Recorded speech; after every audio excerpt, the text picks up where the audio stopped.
There is a moment, quiet, almost embarrassing, when you notice something that doesn't fit the story you were raised to believe. You see it in the office where the most ruthless voice in the room becomes the manager. You see it in politics where the shameless survive scandals that would bury anyone with a conscience. You see it in social circles where the loudest, most manipulative personality somehow commands the most attention. And somewhere deep inside, a question begins to disturb you. Why do the worst people so often seem to win?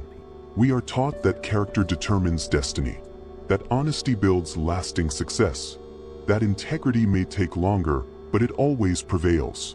It is a beautiful narrative, one that comforts us when we choose restraint over aggression. But when reality contradicts that narrative again and again, discomfort turns into doubt. We begin to wonder whether goodness is a strength or a handicap. Niccolò Machiavelli understood this tension centuries ago, long before corporate ladders and social media empires existed.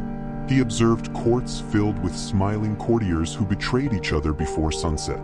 He watched rulers who preached mercy fall to those who wielded fear without apology. And what he saw was not a moral fairy tale.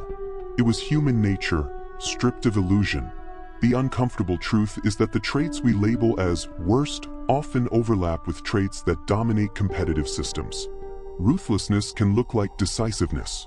Manipulation can look like strategy. Emotional detachment can look like strength. The individual willing to do what others hesitate to do gains an advantage in environments where hesitation is punished. Consider the ambitious executive who is willing to take credit for team achievements without blinking. While others wrestle with fairness, he calculates optics. He builds alliances not from loyalty, but from utility. He studies people not to understand them, but to leverage them.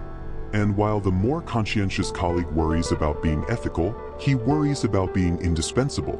Months pass. Promotions are announced. The ruthless rise. This is not because the world rewards evil for its own sake. It is because systems reward outcomes. Results silence questions. Power reshapes narratives. When someone produces visible success, their methods are often overlooked, excused, or even admired. The very traits once criticized are reframed as boldness, vision, confidence. Machiavelli did not celebrate cruelty, he analyzed incentives. He recognized that humans respond more predictably to fear than to gratitude. Gratitude fades. Fear lingers. A leader who relies solely on being liked becomes dependent on fragile emotions. A leader who understands the power of controlled intimidation secures stability. The worst people often succeed because they are not paralyzed by the internal negotiations that stop others. They do not lose sleep over whether their ambition might inconvenience someone. They do not hesitate before asserting dominance. They are willing to risk being disliked in exchange for being obeyed. And in many arenas, business, politics, even social hierarchies, obedience produces measurable power. But there is something deeper at play than simple aggression. The individuals who climb highest are often those who understand perception. They craft narratives. They project certainty. They signal authority even before they possess it. Humans are wired to follow confidence, sometimes blindly. A person who speaks with unwavering assurance can override quieter, more competent voices. There is a scene that plays out repeatedly across history. A cautious, ethical leader tries to balance fairness with progress. He consults everyone. He weighs consequences. Meanwhile, a rival moves decisively, exploiting hesitation. The cautious leader appears thoughtful, the rival appears powerful. In a crisis, power attracts allegiance. The worst people are not necessarily more intelligent. They are often more willing to exaggerate achievements, willing to obscure failures, willing to push boundaries to see who stops them. And when no one does, the boundaries expand. People test what they can get away with. The ruthless understand this instinctively. They probe systems for weaknesses. They identify who avoids confrontation. They sense who fears conflict. And once they recognize hesitation, they press further. Yet there is a cost hidden beneath their ascent, because the same traits that propel them upward often isolate them at the top. Trust becomes transactional. Loyalty becomes conditional. They must constantly maintain dominance, because the environment they created rewards challengers who mirror their tactics. Machiavelli warned that it is safer to be feared than loved, if one cannot be both. But he also warned against being hated. The successful worst, individuals walk a narrow edge. Too soft and they are replaced. Too cruel and they are overthrown. Their success is not accidental. It is engineered through calculated balance. What unsettles us is not merely that ruthless people succeed. It is that part of us recognizes why. We understand that ambition unrestrained by guilt moves faster, that decisiveness unburdened by empathy cuts through obstacles, that the willingness to prioritize self-interest can produce visible advancement.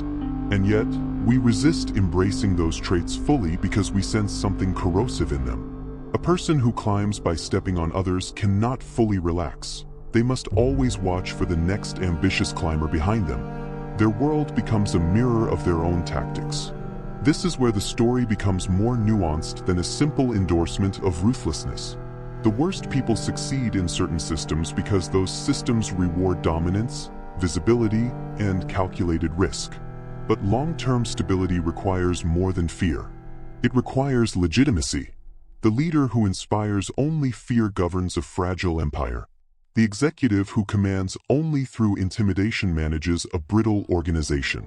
Eventually, suppressed resentment seeks release. The very aggression that built their position becomes the spark for rebellion. So why do they succeed at all? Because many environments are short-term arenas. Quarterly profits matter more than decade-long trust. Elections are won before consequences mature. Social media fame is measured in immediate influence, not lasting character. In compressed time frames, ruthless efficiency outpaces careful integrity. Machiavelli understood that morality and survival often diverge. He did not advise abandoning virtue. He advised understanding reality. If you assume everyone operates by your ethical code, you become predictable. And predictability in competitive spaces is vulnerability. There is a psychological principle beneath this dynamic. Humans gravitate toward strength. Strength signals safety, even when it is harsh. In uncertain environments, decisive figures appear stabilizing. The ruthless often project that decisiveness, even when it masks insecurity. In fact, many of the most aggressive personalities are driven by deep insecurity. Their dominance is armor. Their manipulation is protection. Their ambition is compensation. But insecurity paired with bold actions still produces results in systems that reward visible assertiveness. The deeper lesson is not to become the worst version of yourself. It is to understand why those versions succeed. Because when you understand the mechanism, you gain agency. You learn that boundaries command respect, that clarity prevents exploitation, that controlled strength protects goodness rather than corrupting it. There is a difference between being kind and being incapable of saying no. The former is a choice, the latter is fear disguised as virtue. The ruthless thrive when surrounded by people who cannot assert limits. They expand until someone enforces consequence. This is where many ethical individuals make a critical mistake. They believe that maintaining moral purity requires passivity. They equate strength with cruelty. And in doing so, they surrender strategic ground to those who feel no such hesitation. But strength does not require malice. It requires awareness. It requires the willingness to confront, to withdraw, to enforce standards calmly. When goodness is paired with clarity, it becomes formidable. Imagine a leader who rewards loyalty generously but responds to betrayal decisively. Imagine an executive who treats employees fairly yet refuses to tolerate manipulation. Imagine a partner who loves deeply but does not accept disrespect.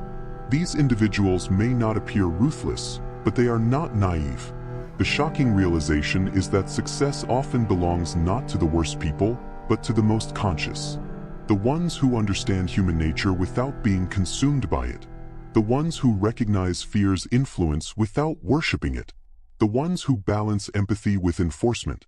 The reason the worst people appear to win is because many good people refuse to adapt to reality. They cling to comforting myths about universal fairness. They avoid conflict to preserve self-image. And in doing so, they leave space for those who do not hesitate. But there is another path, one Machiavelli hinted at but never romanticized. It is the path of deliberate goodness. Goodness chosen from strength, not from fear of disapproval. Kindness offered strategically, not reflexively. Forgiveness granted wisely, not endlessly. When you become conscious of incentives, you stop being surprised by ruthless behavior. When you understand power dynamics, you stop being intimidated by them. You recognize that dominance without legitimacy is unstable, that fear without respect collapses, that manipulation without loyalty breeds eventual isolation. The worst people may rise quickly, but their ascent often carries seeds of fragility. Their alliances are brittle. Their security is conditional. They must constantly project power because their foundation lacks trust. True stability emerges when strength and virtue align, when authority is enforced without cruelty, when boundaries are clear without hostility, when respect is earned through competence and consistency rather than intimidation. In the end, the unsettling truth is this: the world does not automatically reward goodness. It rewards effectiveness. If goodness is ineffective, it is overlooked. If strength is untempered, it becomes tyranny. The balance between the two determines longevity. So when you look at the ruthless climbing past you, do not ask why evil wins. Ask what incentives the system is rewarding. Ask where you have mistaken passivity for virtue. Ask whether your goodness is deliberate or merely compliant. Because Machiavelli's hidden truth was never that you must become the worst to succeed. It was that you must understand why the worst succeed. Awareness transforms vulnerability into strategy. It transforms resentment into clarity. It transforms goodness from a liability into a conscious choice. And when goodness is chosen from awareness rather than illusion, it no longer competes with ruthlessness. It outlasts it.